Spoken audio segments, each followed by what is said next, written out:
Should Ryan Tannehill mentor Malik Willis? How will Tyrann Mathieu fit in on the New Orleans Saints defense? And how will the DeAndre Hopkins suspension impact the Arizona Cardinals? All that and more on today's episode of Locked On NFL. You are Locked On NFL, your daily NFL podcast. Part of the Locked On Podcast Network, your team every day.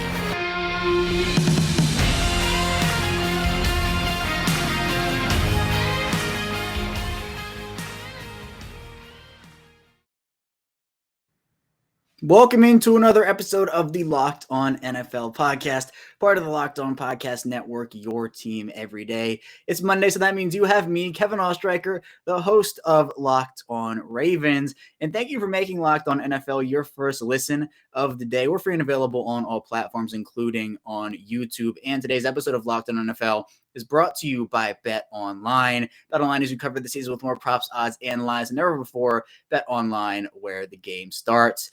And we are now in another week of NFL talk as the NFL draft is officially now over. We have gone through a week without that NFL draft, and today we're going to be talking with three different hosts about the biggest stories that have happened throughout the NFL recently. First, starting off with Ross Jackson of Locked On Saints, talking about Tyrann Mathieu and his partnership with the New Orleans Saints. Then moving into Tyler Rowland of Locked On Titans as we discuss the Ryan Tannehill comments pertaining to Malik Willis and the mentorship aspect. And then finally, we'll talk with Clancy of Locked On Cardinals about the DeAndre Hopkins suspension and how the Cardinals could weather that storm for the 6 games that DeAndre Hopkins has been suspended for. So let's talk about first Tyrann Mathieu with Ross Jackson of Locked On Saints. Joining me now, the host of Locked On Saints, Ross Jackson, to talk about one of the biggest stories of the week and Tyrann Mathieu signing with the Saints on a 3-year, $33 million contract. Ross, this was a big get for the Saints, all things considered. How are you doing today? Oh, I'm great, man. Yeah, it absolutely was. It was a phenomenal signing for New Orleans and at a big-time position of need with their 2 starters from last year gone in what was a top 5 scoring defense. So, they really, really needed this signing. And, of course, they get the hometown boy to come home. So it's a phenomenal story off the field, but it's going to pay dividends for the Saints on the field as well. Oh, yeah, and that's where I want to start, just the impact that Mathieu will make on the field. You mentioned those 2 starters no longer with the Saints. Safety being a pretty big need for this team going into the draft. They don't take one. So then Mathieu comes in and fills that spot. So what type of a player is he in this New Orleans defense, and what can he do for that unit? Yeah, I think you can expect him to kind of slide into Malcolm Jenkins' role, which was one of maybe a little bit more of a box safety, playing closer to the line of scrimmage, blitzing the quarterback every now and then, being fantastic in run support and being trusted in that area, as opposed to being the more deep safety type, Marcus Williams, who the Saints lost and is now in your neck of the woods over at the Baltimore Ravens. Don't expect Tyrann Mathieu to play full-time there. He might take some snaps there. The Saints moved their safeties. They disguised their secondary or disguised their defense quite a bit, with the majority of that disguise coming from the way that they roll their safeties and utilize the secondary. That might be a little bit more Marcus May than Tyrann Mathieu, who they signed early on in free agency. But for Mathieu, he's going to come in and be able to make an impact closer to the line of scrimmage. He's going to kind of be able to be a bit of a pesky nuisance near the line of scrimmage, along with C.J. Gardner-Johnson, who'll continue to play in the nickel and play up against the line of scrimmage as well. So that's where I would expect him to kind of fill the need for the New Orleans Saints. That, as well as the leadership on the field and the communication on the field, expect Tyrann Mathieu to be the guy to call some of the shots for the secondary. Yeah, and I think for Mathieu, getting him on the deal that the Saints got him on, 3 years, $33 million, I think it's pretty good value, all things considered. He obviously waits until after the draft to sign. How big of a value was this for the Saints and what they were able to get? Yeah, so there was value here based in the contract, first of all. Obviously, $11 million per year is great value for one of the better playmakers in the NFL at the position when it comes to safety, particularly as a box safety. And so, you bring that playmaking ability in, and then you bring him in a little bit less than his market value. You look at Spot Rack, who, does a lot of great work with all the contracts and breaking down contract terms and everything.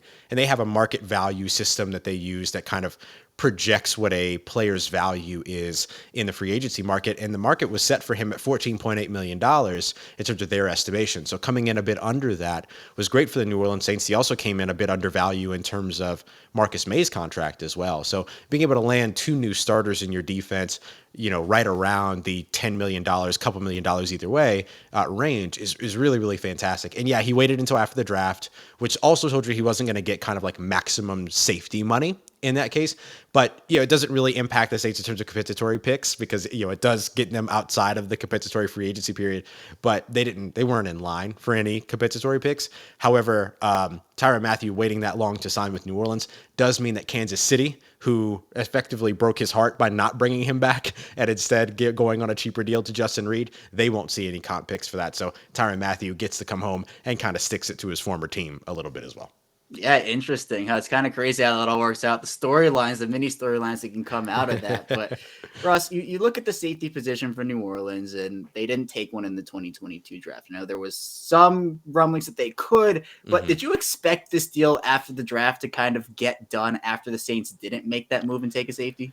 Yeah, I would say that I did. And in fact, I expected it after the second round. The moment that pick 49 came and went and they weren't able to add a safety. And I'll tell you, the safety that they were probably most interested in was Jaquan Brisker, the Penn State safety, who went at 48 to the Chicago Bears, one selection before the New Orleans Saints got on the board at 49. So once I saw Jaquan Brisker go off the board and I saw them go with Alontae Taylor out of Tennessee, who's going to compete at the cornerback spot on the outside, I figured, okay, the Tyrann Mathieu deal is pretty much all but said and done at this point. Tyrann didn't take any other visits anywhere else, and he confirmed that. He talked to us after he signed. He came in and did his introductory press conference, and he told us that no other visits. He had a virtual visit with the Philadelphia Eagles, so I guess they Skyped him in on a iPad or something. But the only place that he was the entire offseason was in the city. It was in the state of Louisiana. He was in New Orleans and he was in Baton Rouge speaking at his alma mater LSU. So once I saw 49 come down and it wasn't maybe another safety that could have potentially fallen at that spot after they missed out on Brisker, I figured, okay, Tyrann Mathieu's coming home. Right. And can you kind of talk about that connection he has with the city and with the state of Louisiana? Because it really feels like this is such a feel-good story for both Mathieu and the Saints and the city and the state. Can you kind of talk about that a little bit? Yeah, absolutely. Look, this is a guy that was born and raised in New Orleans, went to St. Augustine High School, played football there in New Orleans, went to Baton Rouge to play college football at LSU. And every single offseason that this guy has been available, so when he moved on from the Arizona Cardinals to the Houston Texans, that free agency period, everyone wanted Tyrann Mathieu in New Orleans. There was a big campaign for it among Saints fans, all of that. And there were some rumblings about Tyrann Mathieu not being interested in returning to New Orleans. He kind of clarified that for us when he spoke to us the other day and basically said, look, I was making a lot of money and I was 20 something years old. I wanted to wait until I matured enough that I could come back to the city of New Orleans and have something to give back. And so here he is coming back. He'll be 30 years old once the season begins. Same thing happened when his contract expired with the Houston Texans before he signed with the Kansas City Chiefs and would eventually win a Super Bowl there.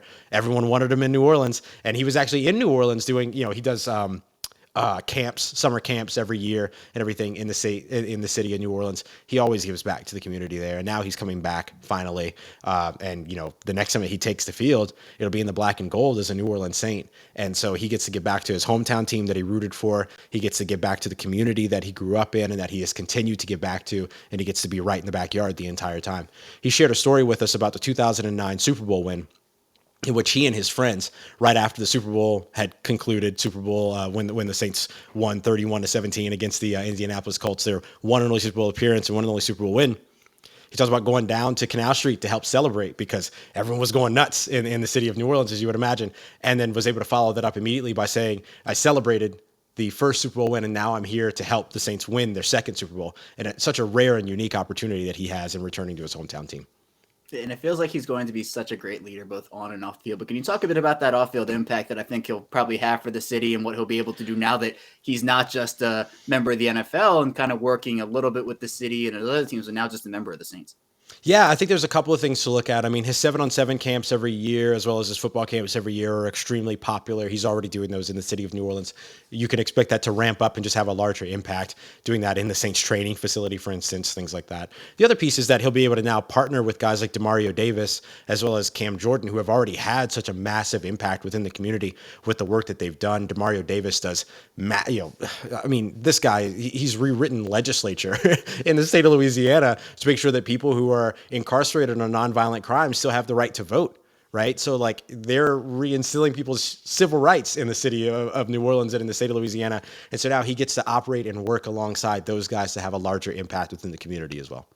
Yeah, well, I think this is a phenomenal fit both on and off the field for New Orleans, for the Saints, and for Mathieu himself. Russ, I appreciate you coming on and talking with me about Tyrann Mathieu today, and I'm excited to see Mathieu work both on and off the field for this New Orleans Saints team. Absolutely. We all are too. Very excited to see him back in the city of New Orleans and can't wait to see how it impacts the Saints, because I'll tell you this, I think now this New Orleans Saints defense in terms of its personnel in 2022 is better than it was in 2021. And that those 2020 and 2021 were both top 5 scoring defenses. So I expect the Saints to be able to win off of defense again in 2022 and actually be a competitor in a weakened NFC South. See, while that conference over by you in the AFC is getting stronger, NFC has done nothing but get weaker. So I think that opens up the door for the New Orleans Saints, especially with the moves like what they're doing so far this offseason.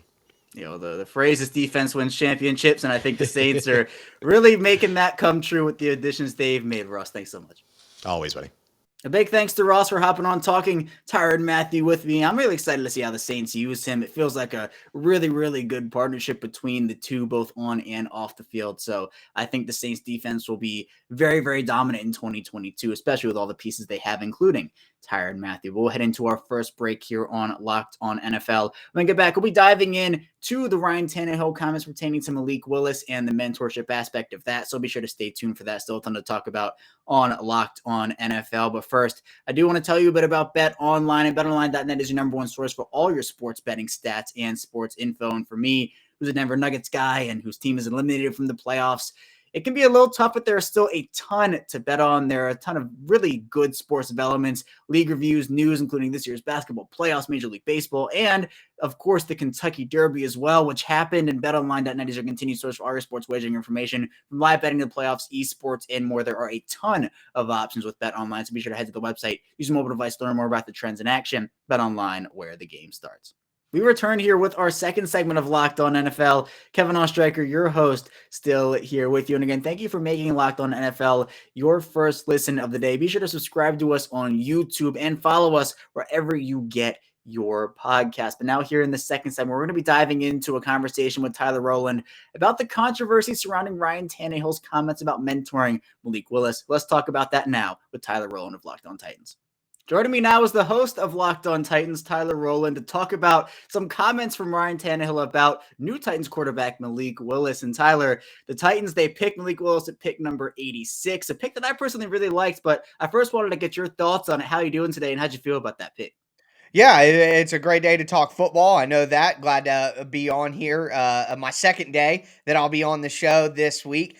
Make sure you subscribe to Locked On NFL Podcast on all platforms. But yeah, I feel great, and I feel great about the pick. Obviously, the A.J. Brown trade kind of rocked the draft plan for the Titans, but I think getting Malik Willis at pick 86, probably the highest upside quarterback in the draft with very low risk, because of the trade backs that the Titans were able to execute and to accumulate the 9 draft picks that they were able to and use those. Very low risk on the pick, very high reward. So although, not a great draft process for the Titans completely all the way through, I think capitalizing on Malik Willis at 86 was a smart move by Titans GM John Robinson to set himself up for a cheap, productive quarterback in the future.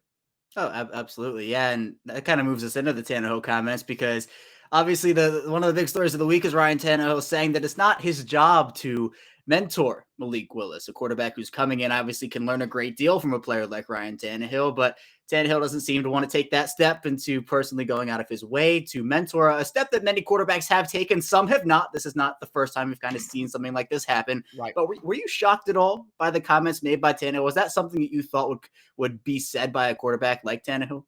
Well, you hit on it right there at the very end. Was I shocked that he feels like that? No. I mean, you traded my number one weapon, who has literally led me to the best years of my career, and then you draft my replacement right away. Am I happy? No. Am I going to help this kid out, go out of my way?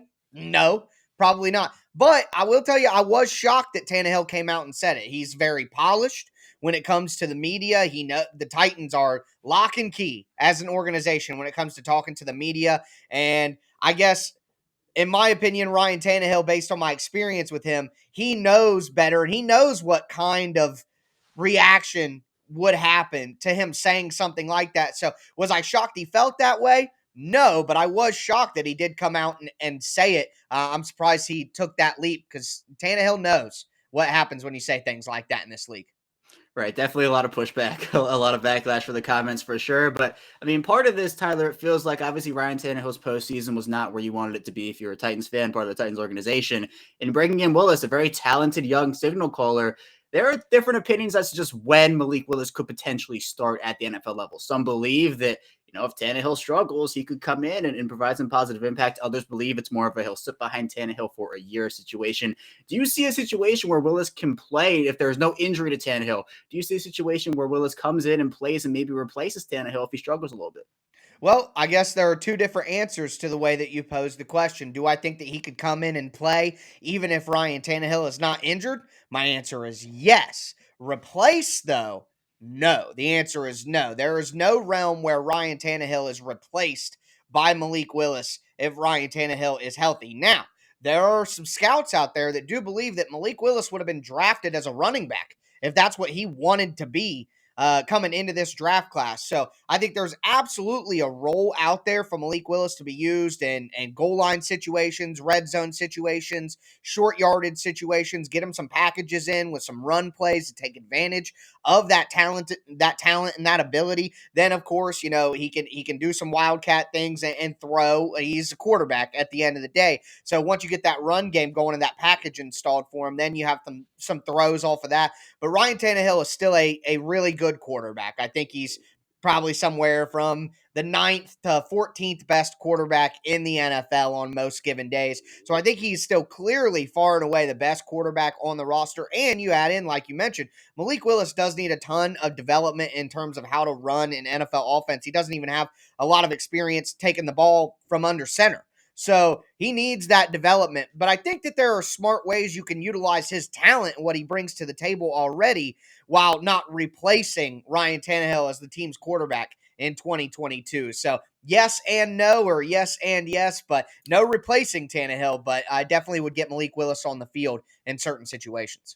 Right, certainly a dynamic player, and I think with what you have with him, I mean, you can use him in a bunch of different packages, but at the end of the day, you mentioned he is a quarterback. That is where he Mhm. should be playing, in my opinion, and it feels like eventually he has the potential to be a very good starter at this level. But Tyler, kind of talking about what the offense would look like with Willis under center as opposed to Tannehill. If there is an injury, and hopefully, obviously, there's not, but if Right. there is a situation where Tannehill has to miss a game or two or something, how confident would you be in the offensive shift that would happen from Tannehill to Willis and what that would look like?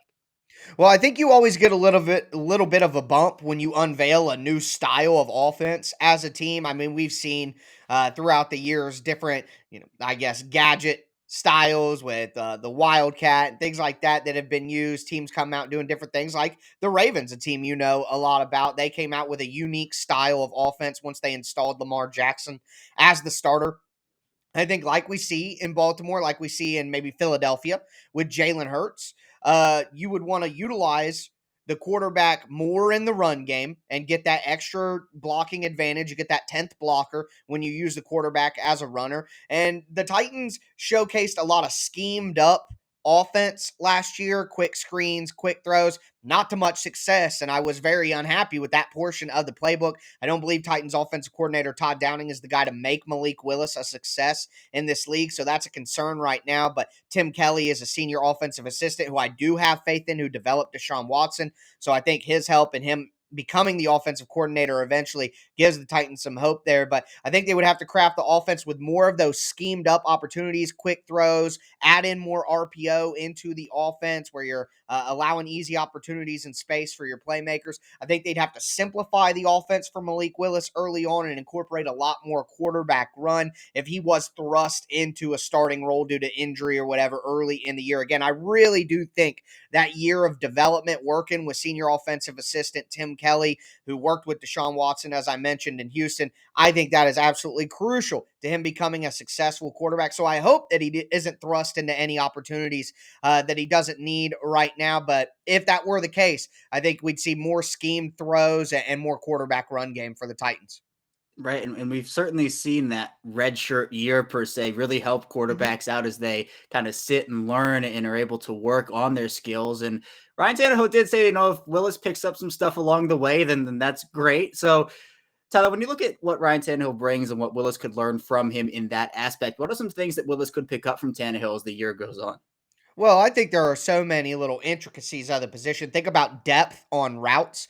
I need you to stop on the curl at 11 and a half yards as opposed to 12 or 13. Timing, hey, this guy is going to become open here. And I think one thing for Malik Willis is going to be reading what coverage the defense is in and then determining from that which route is going to be the most advantageous for him. A lot of the time in college, he saw what he saw and then he predetermined and he decided to do it, or he wanted to make a play with his legs. So I think learning how to think on the fly during the play and adjust to different coverages, especially in the NFL, where teams will roll coverage and change coverage right as the snap is happening, especially a team like Baltimore, of course, who does that so well. I think all of those little things that Ryan Tannehill is used to as a veteran, depth, how to talk to your wide receivers, how to explain to them where to be. I think all those little things he could pick up from Ryan Tannehill, amongst a ton of other things, how to call the plays in the huddle. I mean, there are just so many things a young quarterback could learn from a veteran like Ryan Tannehill, which does lead to some disappointment with those comments because, the Titans as an organization need Tannehill to maybe be a helping hand to Malik Willis. And Tannehill, the rest of his career in the NFL, if you're Ryan Tannehill, you're going to be a bridge quarterback for a team that probably has a young quarterback that you're going to be expected to help along while still doing well at your job. That will be part of his job for the rest of his NFL career. Now, as long as he's with the Titans, when he leaves the Titans, he is in the Andy Dalton phase of his career as a clear bridge quarterback with a young guy that's going to be looked to be brought in. So I think he needs to change his mentality quickly if he wants to prolong his career in the league. Yeah, there's so many benefits to mentoring, and I understand the whole competition standpoint where, Willis was brought in, to compete with Tannehill for his job, but everyone's in competition in the NFL. Like Taylor Lewan, Titans left tackle, said that he would help out and mentor Nicholas Petit-Ferrer, the rookie offensive tackle, who a lot of people think could take his job in a year, but he didn't come out and say that he wouldn't. It's not part of my job to teach young guys. You got to pay it forward in the NFL. That's the way that this works. Teach the young guys, impart the wisdom. So I'm more disappointed from more of a philosophical standpoint than anything with Tannehill's comments. Right, it's you get mentored, then you pass that knowledge on. It's bridging and bridging and bridging. That's not just football. That's life, man. Right, So, right. nah, I'm not going to go out of my way to help the young guy, but if he just pays attention, he'll learn enough. Like, I get it, man, but I just don't like it. No, I completely understand. And, when Lamar Jackson came into the league, Joe Flacco kind of had a couple of the same things with that. And I was also disappointed in that. So the Willis to Tannehill, and we've seen a couple veterans also not really take that route. It's kind of disappointing to see. But at the end of the day, mentoring or not, I think Willis will still be a very successful quarterback at the NFL level, regardless of the Tannehill mentoring, whether that happens or it doesn't. But Tyler, I appreciate you stopping by here today. Thank you so much for talking Malik Willis. And I'm excited to see how Tennessee ends up using him for the entirety of the season. Yep, same as well. Thanks, Kevin.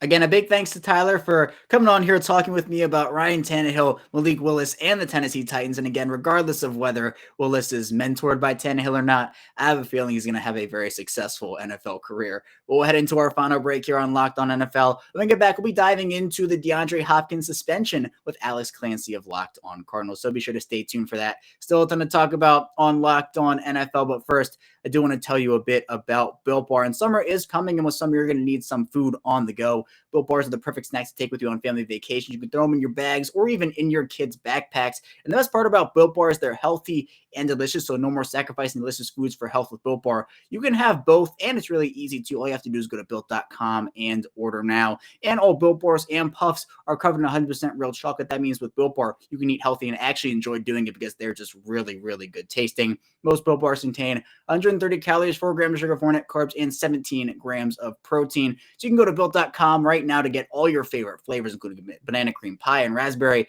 and double chocolate and so many more. My favorite personally is mint brownie. So go to Built.com, use promo code LOCK15, get 15% off your order. Use promo code LOCK15 for 15% off at Built.com. We are back here with our final segment of Locked On NFL here on Monday. Kevin Ostreicher, your host, still hanging out with you here. And again, thank you so much for making Locked On NFL your first listen of the day. And be sure to subscribe to our YouTube channel where you can find all of our daily podcasts as well as other content. And also be sure to follow us anywhere you get your podcasts. So whether that is Apple Podcasts, Google Podcasts, Spotify, or more, we're available for you there. But now in our final segment, we're going to be diving into the DeAndre Hopkins suspension and how the Arizona Cardinals could weather that storm with Alex Clancy of Locked On Cardinals. So let's dive into that conversation right now. Joining me here now for the second straight week is Locked On Cardinals host Alex Clancy. And Alex, we've talked a lot about the wide receiver position in Arizona. First with Marquise Brown, now with the suspension of DeAndre Hopkins for 6 games. How you doing today? I mean, better than Hopkins, but I'm kerfuffled a little bit with the suspension. I'll tell you that much. Yeah, and I wanted to first start off with, out of all the players, maybe on the Cardinals throughout the NFL, what you know about DeAndre Hopkins, the player and the person, how surprised were you that this news came down, that he actually was suspended by the NFL for 6 games for this? I mean, it's something that kind of came as a shock to me, but I wanted to hear your thoughts on it. Yeah, no, absolutely. I mean, he's been a consummate pro since day one. I mean, even when he was at Clemson, there's never been an issue like this ever. And the only thing, and I equate this to fans in Phoenix hate on Andy Isabella. And this is example, it'll make sense in a second. And the reason why they hate on Andy Isabella is because he wasn't DK Metcalf, who the Cardinals could have taken after trading away Josh Rosen, getting an extra second-round pick. With DeAndre Hopkins' suspension, people automatically tie it to Patrick Peterson's PED suspension after he was injured towards the tail end of his peak. So I think that that's unfair in a couple different ways for DeAndre Hopkins. First of all, I was shocked, and I 100% believe him that he didn't know. Well, how could you not know? I don't know. He just didn't know. I 100% believe that he did not do that knowingly, which would put his career and the team's, success at risk. 100% don't. And then number two, I do think it's very unfair comparing to the Patrick Peterson situation. Right. And Alex, you've seen this offense without DeAndre Hopkins before. Now, they've added Marquise Brown. We'll talk about that in a second. But just can you kind of go through what it was like without him and what the Cardinals did to kind of make up for his absence? I mean, it wasn't good, comparatively speaking. And there's a couple different things in play here. And I say this somewhat tongue-in-cheek, but you've seen the graphic. Either if you're a Cardinals fan, if you're not, if you're around the NFL, you've seen the graphic of Cliff Kingsbury's coaching record during the second half of seasons since he's taken over. And it hasn't been good. I don't know how much weight was on either side. If it was the reason why the Cardinals fell off a cliff was because of DeAndre Hopkins not being there, or because Cliff Kingsbury's inability to really win games when they need to. I think it's a little bit of both, but obviously this offense from last year, it became predicated upon James Conner, and then he ended up breaking down a little bit because he got Arian Fostered in Pittsburgh. He just got run into the ground, and now you kind of have to be careful with him. All in all, this doesn't work without DeAndre Hopkins from what we've seen so far. I know they've added pieces, so this new iteration of it hopefully will hold up a little bit better than it did towards the second half of last season. Right. And let's talk a bit about those new pieces, because obviously now with Hopkins out of the fold for the first 6 games, the Cardinals would be relying on guys like Marquise Brown and obviously Rondale Moore, AJ Green, those guys returning, and a couple other weapons in there. How confident are you in those players, plus obviously Kyler Murray, to keep the ship afloat while Hopkins sits out and then returns after 6 games? It's the latter that I'm confident in implicitly in Kyler Murray. I know that he has I can't say the word shortcomings because people make a joke about his height. I know he's not a perfect quarterback yet. I know he's not where he can be. He hasn't taken that Josh Allen jump. Josh Allen, I feel like that's coming from Kyler Murray. I trust him. I trust his knowledge of the offense. And I also trust Zach Ertz. I trust James Conner. I trust Rodney Hudson and DJ Humphries. With Hollywood Brown, we don't know if 5 years ago is going to be the same as now. We don't know if guys who had to go to third period French on Monday that Hollywood Brown was running past in the Big 12 is going to translate to now. Now, he balled out for the first part of last season with Lamar Jackson before Lamar Jackson got hurt. I think that was Lamar Jackson's best year as a quarterback in the NFL last year, with everybody getting hurt and him being a leader. I think that it will keep the Cardinals afloat, but I don't know in what capacity Trey McBride and Hollywood Brown will make an immediate impact. I also think it depends on who they play in the first 6 weeks. Right. The schedule coming out, it's going to be huge just to see whose schedule's easier, whose schedule's harder, first half, second half. But Alex, when you look at the actual targets that are going to be kind of having to be soaked up by all these other players, who do you think benefits the most from that? Who do you think gains the most targets? Is it a player like Marquise Brown, who obviously I think moves up to number 1 now in Arizona, at least for the first 6 weeks? Or is it more of the 2 and the 3s like AJ Green, Rondale Moore, or even someone else? It's a really interesting question, especially with how the Cardinals utilized DeAndre Hopkins. He was an absolute fantasy darling wide receiver 1 in Houston. Everybody knew the ball was going to him, and he caught that was their first and second option. They used DeAndre Hopkins a lot as a decoy here in this offense. He hasn't had 10 touchdowns in a season since he's come to Arizona. He had in his first year, they underused him, and he still had 1,400 receiving yards and 110 receptions. So with Hollywood Brown, we could be looking at that also. And because of that, the answer to me is going to be Zach Ertz specifically. Maybe not like percentage of target bumped up, not just actual total targets, but like his usage is going to skyrocket, in my opinion, for the first 6 weeks. Now, that could be split with him and Trey McBride. If Trey McBride comes in and makes an immediate impact, I don't think Hollywood Brown's going to get 10 targets a game. I just don't. AJ Green had a huge uptick in targets when DeAndre Hopkins went out. Obviously, McBride and Hollywood Brown weren't on the roster last year, but I think it's going to be Zach Ertz. I think it's going to be James Conner. And if they bring in another running back to back up James Conner, I think it's going to be that and not necessarily Hollywood Brown getting 10 targets a game.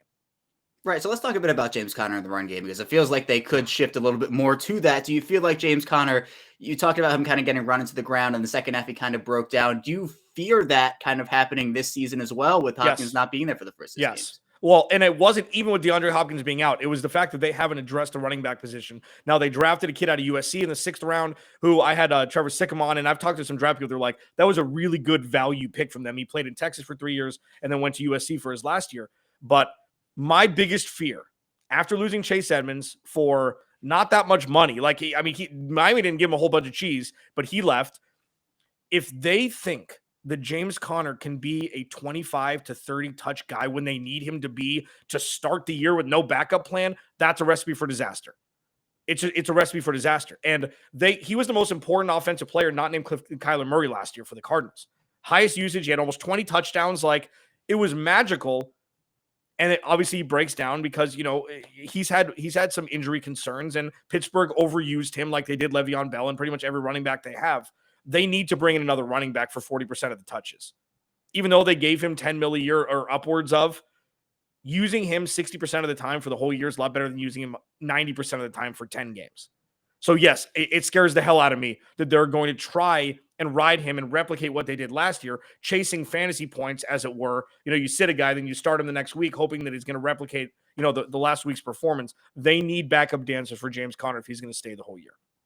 Right. And, speaking of kind of like that backup dancer thing, do you feel like the Cardinals potentially for these first 6 weeks could bring in like a lower level veteran as a wide receiver option? Or do you feel like they have enough on their roster already to kind of make that up? That's a really good question. And I said this on my podcast, one of them last week. If they have a murderer's row in the first 6 weeks, they're going to have to bring in a wide receiver. Because say they play Kansas City to open the year at home, and then they go to Vegas, and then, they have, New Orleans with that defense at home, or, they play the Rams at home or the 49. Like, they can't afford to start 2-4. Now, I don't think not having DeAndre Hopkins is directly correlative of a win-loss record, but it isn't not. So that's a really, really good question, because Julio Jones is still out there. I think he's outpriced at this point. He's going to get an $8 million 1-year deal, I would assume, from a team that needs wide receiver help. Like a guy like Emmanuel Sanders or I don't know, like there's plenty of wide receivers out there, but I do think it's directly correlated to their schedule for the first 6 weeks. I truly believe that. Right, yeah, we all know the player DeAndre Hopkins is and the impact that he provides to any team he's on, especially Arizona. So to see what the Cardinals do and how the Cardinals respond will be very, very interesting. But Alex, thank you for joining me here once again. And I'm really interested to see how the Cardinals use Marquise Brown, Rondo Moore, AJ Green, and the rest of those guys while this Hopkins suspension plays out. Alex being on with me 2 weeks in a row, first talking about Marquise Brown, now DeAndre Hopkins. The Arizona Cardinals wide receiver room has had no shortage of news over the course of these last couple of weeks, and I appreciate Alex for coming on here and talking with me about both of those things. So that's all I have for you here today on Locked On NFL. Thank you so much for tuning in. When we get back in tomorrow, we'll be diving into more content with your Tuesday host, so be sure to stay tuned for that, and we will see you here tomorrow.